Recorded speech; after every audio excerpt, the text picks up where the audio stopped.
Hey, what's up? Ruben and Onde here, and it's a big day for my friend Rodg next to me. He just released his album Evocations. It's one of the essential albums for me, especially this year or even this decade or this lifetime, I think. Aww, thank you. It's the truth, I love it. Anyways, we have a couple of questions for you about the album. So let's just dive in straight away. Hope you're ready for this. First of all, a very important question. Why did you choose the name Evocations? Yeah, evocations, you know, it means memories. Memories from events, from things. And yeah, that's how I wrote this album. It's based on memories or things that just come by in life, you know, and I take inspiration out of that. I try to translate it into music, and yeah, that's where the title really comes from. Is every single track based on a certain memory that you have? For example, you come home from a gig somewhere, New York or whatever, yeah, and you start writing a tune, and that's the tune that you name? Yeah, yeah. It works two ways. You know, it's the anticipation on travel or shows, or the energy I take home from shows. Yeah. So which of the Evocations track is related to one of the biggest gigs of last year? Say Crossroads. Yeah. I wrote Crossroads because we were doing back-to-back ASOT Bay Area. We were playing in the Raiders Stadium, you know, in Oakland. Unbelievable. Like, yeah.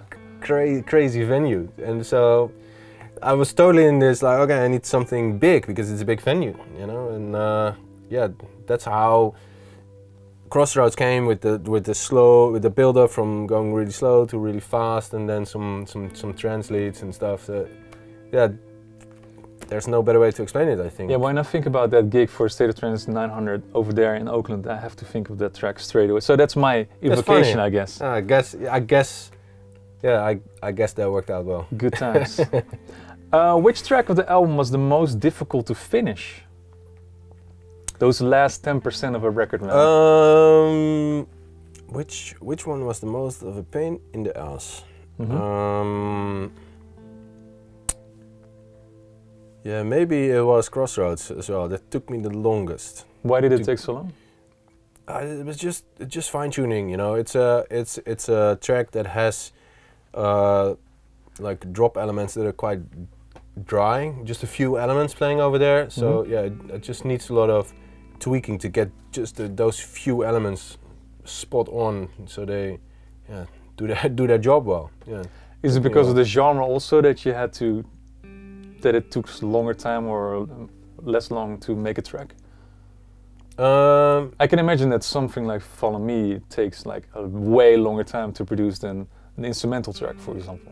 Yeah, because the vocal goes back and forth a little bit here and there. The total time might be more, takes more time, but the actual time working on it was way less. The Maxime Lani record took a while. There was a lot of back and forth between me and Maxime. Yeah. It's because you're both perfectionists and you were like not really feeling what you sent to the other person, or how does it go? Yeah, I came up with an idea. He was like, okay, that's nice, but not really what I'm after. So then I used his parts to make something else, and that was more into the direction he wanted to go to, and yeah, from there 30 emails or something later you have a record. Now, this is going to be the most difficult question you will get in any interview about the album. Which track on the album is your favorite? Which track on the album is my favorite? Yeah, you know what? Before we were doing this, I could have anticipated on this question. But guess what? You didn't. I didn't. If I have to pick one, maybe it's Night Rider. That I don't know. I did something in the atmosphere of that synth line was in there with that driving bass line and like crazy loud snares. There's just something about it.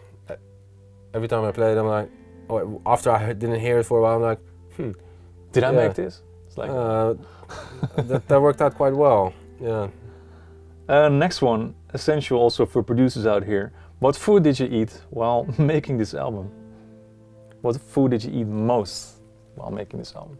Oh, I like to work in the mornings, so most what I have been eating, like is my breakfast, is always yeah, oats and yogurt. Oats and yogurt. Oats and yogurt, pretty straightforward, and lots of coffee. If you want to make an album like Evocations, Oats and yogurt, coffee. that's what it is. Yeah. All right. The last question already in this little interview. This album is done. You've been to London. You're back in Amsterdam right now. What are your plans for the rest of the year? Yeah, plans for the rest of the year. Officially, the whole agenda has been wiped. Also, a couple of things that were still standing for the end of the year are wiped. What am I doing for the rest of the year? I'm gonna do loads of Twitch streams. Yeah. I hope with you. Yeah.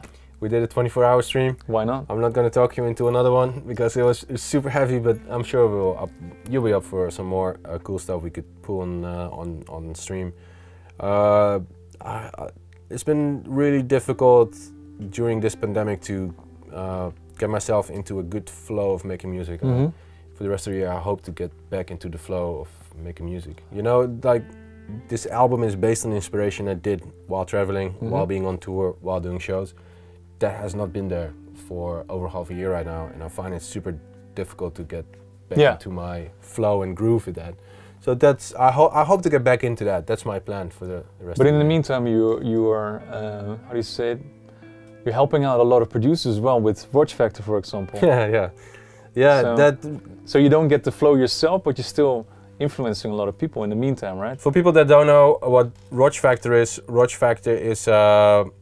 a Twitch stream I do on Mondays.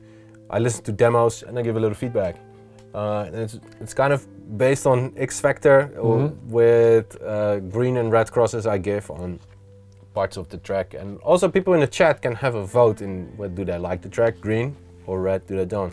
It started from the fact I was doing production streams and people was, hey, can I send you a demo? Listen to my demo. And it drove me bonkers, so I was like, okay, you know what, I'm gonna listen to demos only at one moment in the week and it's gonna be on Monday.